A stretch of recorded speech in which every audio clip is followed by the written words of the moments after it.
one ad. For each ad that I run, I would expect to sell 5 more cars. Right? And in 212, that's like your variable cost. I think one of our homework questions using this is about fixed cost and variable cost. The slope would represent the variable cost. The y-intercept is the fixed cost, right?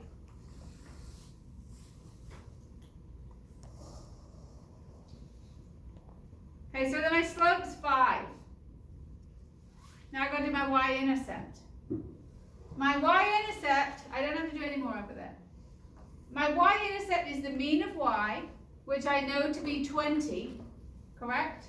Minus my slope, which I just calculated to be 5, times the mean of x, which I know to be 2. So my y-intercept is 10.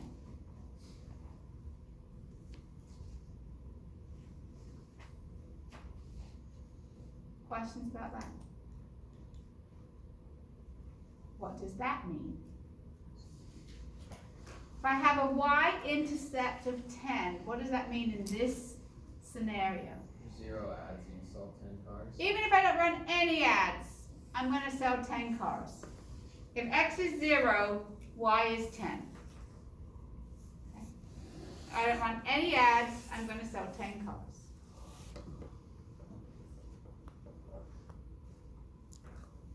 That's why this in your accounting for fixed costs, right? If you make no shoes, you've got whatever your y-intercept is, you've still got that cost. Maybe it be a rent on your factory or whatever, right? If you don't make any product, you've still got some costs, and they're your fixed costs.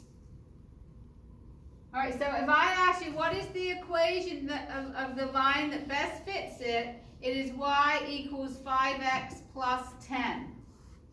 This was my slope, this is my y-intercept.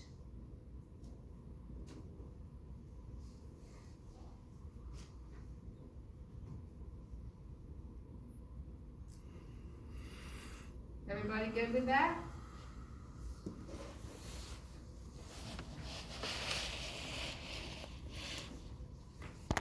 So if we use it for predictive purposes, we could call it y hat. So if you, next weekend, you plan on running 2 ads, how many cars will you expect to sell? 20. You're going to run 2 ads, right? So X is your number of ads, isn't it? And Y is the number of cars sold. So if you put 2 in for X, it's going to tell you what you predict Y to be.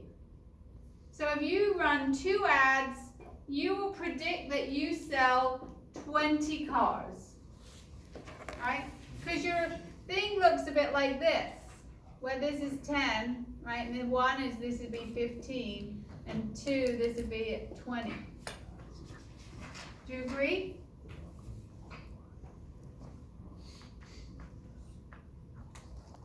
Questions?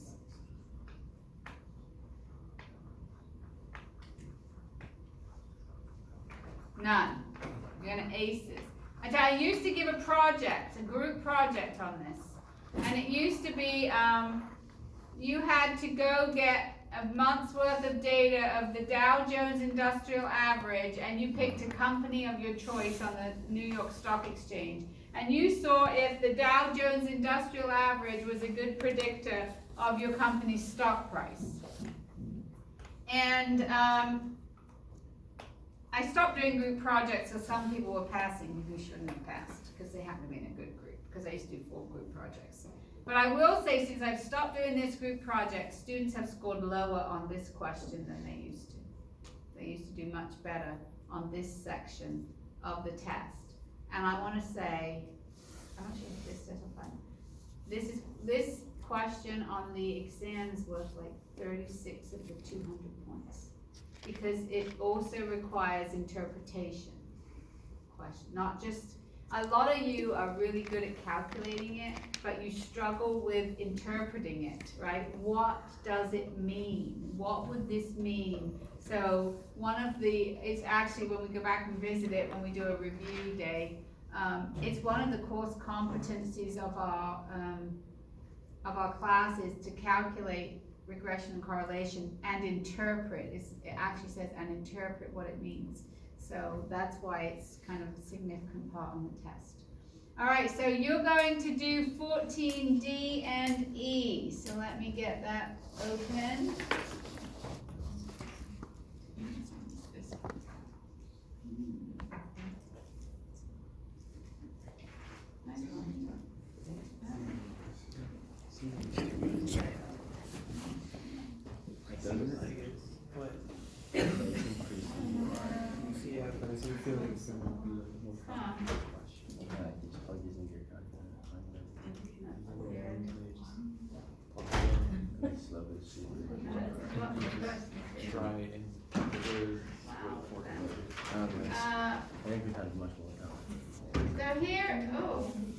Here's number 14. Using a global positioning system, GPS, a navigator for your car, you enter a destination and the system will plot a route, give spoken turn-by-turn directions, and show your progress along the route. Today, even budget units include features previously available only on more expensive models. Consumer Reports conducted extensive tests of GPS-based navigators and developed an overall rating based on factors such as ease of use, driver information, display, and battery life. The following data show the price and rating for a sample of 20. Oh, that's a lot. 20. That's a lot of numbers. All right, let's do this one. Let's do number 13 instead, because it's got less numbers. A large city hospital conducted a study to investigate the relationship between the number of unauthorized days employees are absent and the distance between home and work. A sample of 10 employees was selected. The following data were collected. Okay. So do you think distance to work or number of days absent will be the independent or explanatory variable?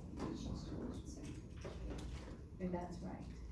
The distance to work in miles will be the explanatory variable. Okay, so we're not going to do a scatter diagram. I'll show you that on Excel later. It says develop the least squares estimated regression equation that relates the distance to work to the number of days absent, and then predict the number of days absent for an employee that lives 5 miles from the hospital. So, scatter diagram.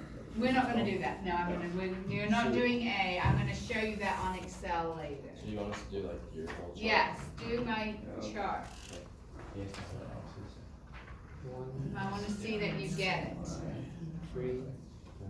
Now you've written it, I'm just going to flip back to my PowerPoint and change it to the next. Oh, chapter 14. Oh, leave it for practice. Oh, alright. That's fine. For this, it's fine. But when we do the next part, I don't want ugly numbers. For this, it's fine. Rounding at all. For what we're going to do next class, their answer could be off by 50% just because they rounded their slope. Okay, so there can be 0 rounding at all in this work, because I'd get an email when they're about to turn their project and they're like, I've been looking at this for 4 hours and they send me their Excel spreadsheet and they can't see what I did wrong, and they did absolutely nothing wrong except round their slope, and that's how far they're off. So I'm going to show you that this form that you've got there is actually an Excel document that I have put on Canvas, right? So this is just an Excel document. So I'm going to type in the numbers here. So question 1, 3, 4, 6, 8, 10, 12, 14, 14.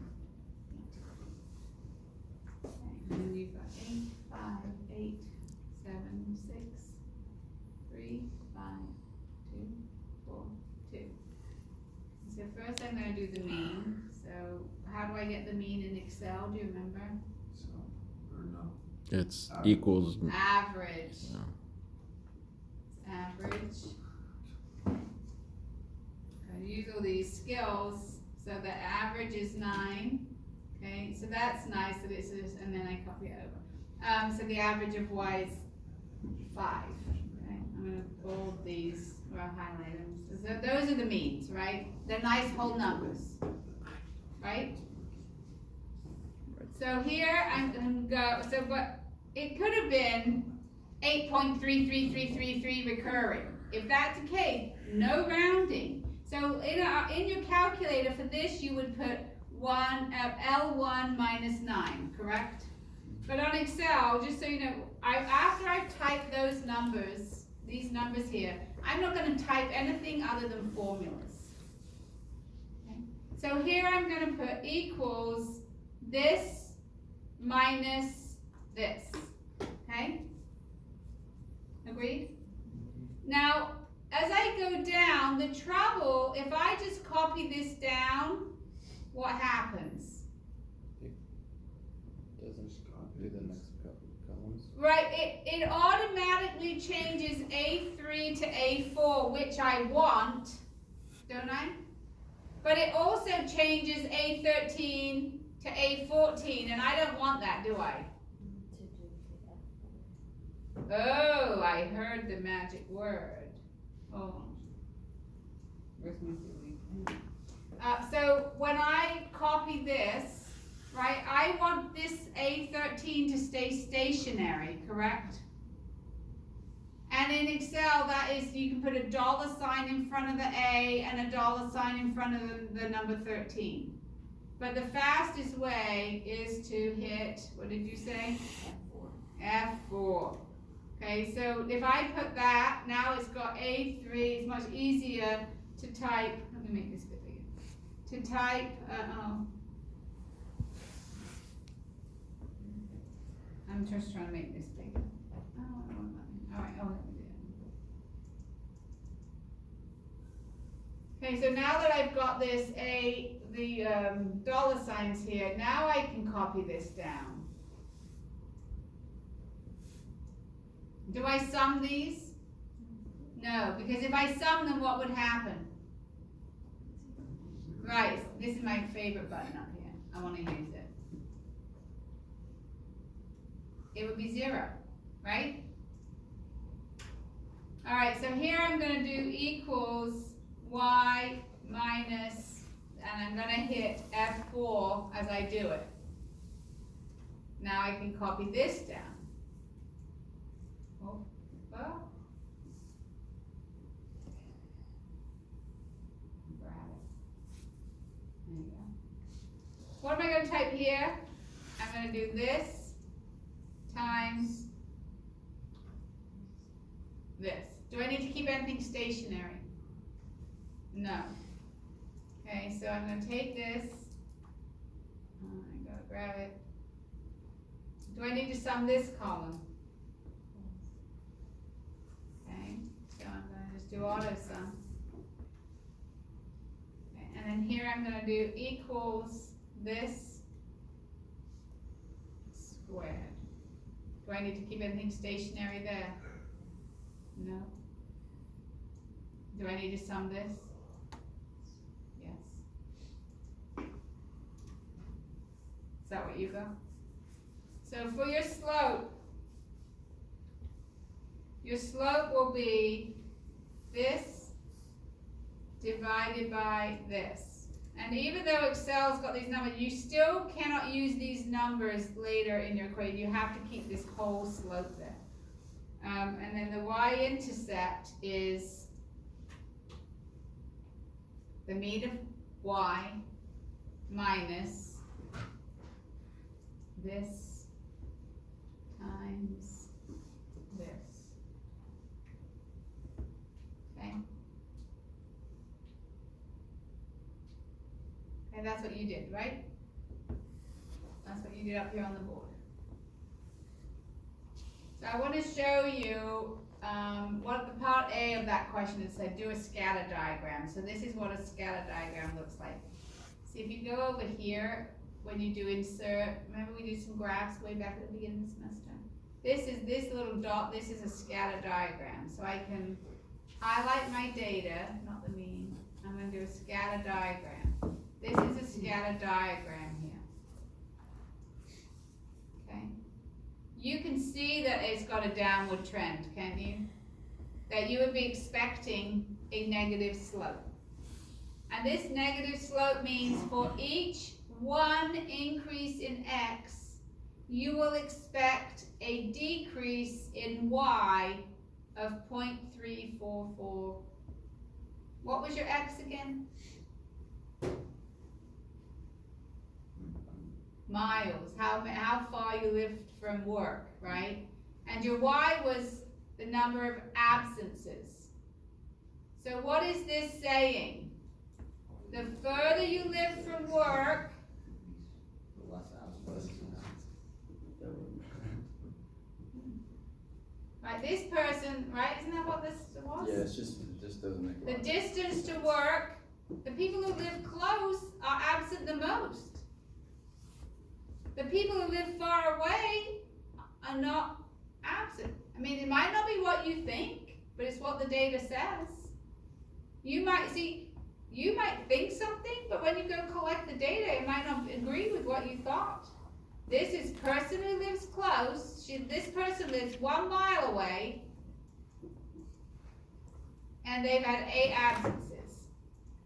These people live 14 and more miles away, and no one's had more than 4 absences. So you wouldn't have predicted that necessarily, would you? When I used to have the students collect data for a project, let's say they did the Dow and then they picked Disney. Okay, I would have them predict before they even collected data. I said, I want you to look into the Dow and I want you to pick a company and know what they sell and what they do and what would you predict, right? So if you think the economy's going up, Disney should be going up too. If the economy's going down, Disney should be going down, because when we had everyone was losing their houses in the mid-2000s, we were not going on vacation. You're saving your money and trying to save your house, right? So you expect that to be a positive relationship. As the economy goes up, Disney goes up. As the economy goes down, Disney goes down, because less people go on vacation. So a student might predict a positive relationship. Because I say, what do you think? And they say, I think it's positive. But they might go do work and find it to be negative. So what I then had them do was I had go find me 3 recent news articles about Disney that might impact their stock price. So generally speaking, you would expect it to be positive. But if our economy is booming right now, and all of a sudden 3 people died on a Disney ride, don't you think their stock would plummet? Right? So even though normally you'd expect a positive, they've been in the news for something bad, or even if they've got a brand new CEO who's innovative and fabulous, and their stock price soared, and he suddenly died of a heart attack, and you had never expected it, the stock price would fall. Right? So I always had them go look at recent news articles, because maybe it's not what you think.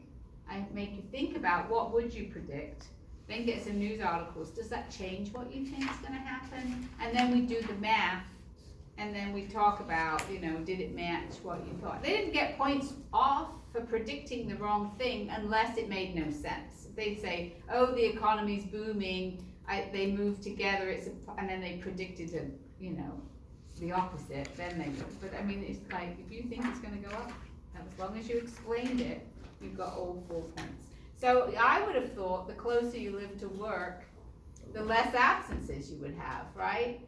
And it depends. We don't know where they collected this. If it was back east in a snowstorm place, you would think that. If I live close, I might be able to make it to work, and I might take more days off if I live far away, and it would be dangerous to drive. But, we don't know what this data is. This data says the closer you live to work, the more likely you are to be absent. That's what it says. I haven't done this question before. All right, so this is the chart, okay, that you're going to, you can print it and do it by paper like you did there, if you're going to be given it on the exam. you can do your homework on Excel like that. I'm gonna show you a couple things on your calculator. One, I'm gonna show you how to get the answer. Okay, so that means that if you do this question on your calculator and you just give me the answer, you're gonna get 2 out of 20, right? The final answer is worth 2 points and the work is worth most of it. So, I can't do that. I think I will up my touch screen computer. Alright, my data's in 1 and 2. As long as my data is in 1 and 2, I'm good. So if I get out of here, alright, and then I'm going to push stat, then I'm going to go to calc, and look what number 4 says. Linear regression. I'm going to hit enter. And then you're going to hit enter again. And it says A is 5 and B is 10. Oh, my data isn't this data. My data is not this one. My data is the ads. My data's got the ads in, and the ads and the for the car sales. Okay, so this said A is 5 and B is 10. That means that the slope, because you can see the A is attached to the X, correct? So that's the slope, and B is not attached to anything, that's the y-intercept. Agreed? Mm-hmm. Now, practice on your calculator. Who gets A and B but doesn't get R squared and R? Okay, so R squared and R is what we're calculating next class. So you do want it to show up. If you do not have R squared and R showing up, you need to go to second 0, which is the catalog. Okay, and you're going to scroll down. It's alphabetical, and you're going to scroll down till you get to diagnostics on. So you're going to scroll down. Okay, there you go. Okay, you're going to, when you get to diagnostics on, you're going to hit enter. Okay. Now let's do that again. Go to stat, calc, number 4. Oh, I'm on the same line, sorry. Stat, calc, number 4. And you should get your R squared and R, yes? Did you get yours, Josh? No? What calculator? Did you get yours, Ryan? What calculator? I will need to show you how to add columns, don't put yesterday and your it said- calculators away. You can use like the TIs, there's certain ones you can't. Calc, number 4. Oh, yours is What calculator do you use? I have a TI-83 and you guys make me have Alright, pay attention how to add a list. I've done this so many times I cannot add any more lists. I think I have 20 lists in my calculator. So go to your stat and hit edit. Okay, and look. Go to the right. You should have at most number 6. Yes. Okay, but I'm at 20, I think, and so I can't add any more. What you do is you go to your last number, put your highlighter on your L6, and then you hit the right arrow. I can't, and mine just takes me back to the beginning. Okay, so you'll hit the right arrow, and you should get a new list appear. And you must label it L7. Okay, so L, because there isn't an L7 button down here, right? So we got to go label it. And see how the letters are in green on mine? Are they green on yours? Yes. So you go push alpha, this button here, the green button, so that you get down here, it should say L. And then you have to turn it off alpha and push the 7. Who will let me borrow the calculator to add? Well, I've got to be one I can use. Is that an 84? That's just the plus, but yeah, it's an 84. Okay, let me see if I know how to use this one. I just put a 7 in, I might have messed it up, but yeah. You No, you did it. Yeah. Oh, you've got an L7. Let me, who doesn't have it yet? Just put it in. Okay. Oh, you got an L7. Put an L8. Now do 8. Well, that's gonna, well, it means he knows how to do it. So, Oh. so now you're gonna go up to 10. Yeah. Okay, so you push alpha, Oh. and then the L. Push it again. and now push the L. There's the L. Now turn it off and then push the L.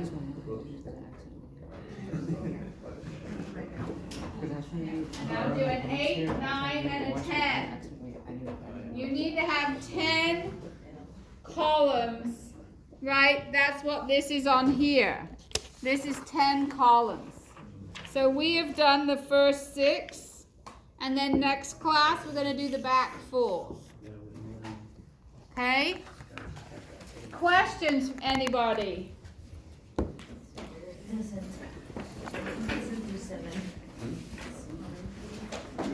Alpha.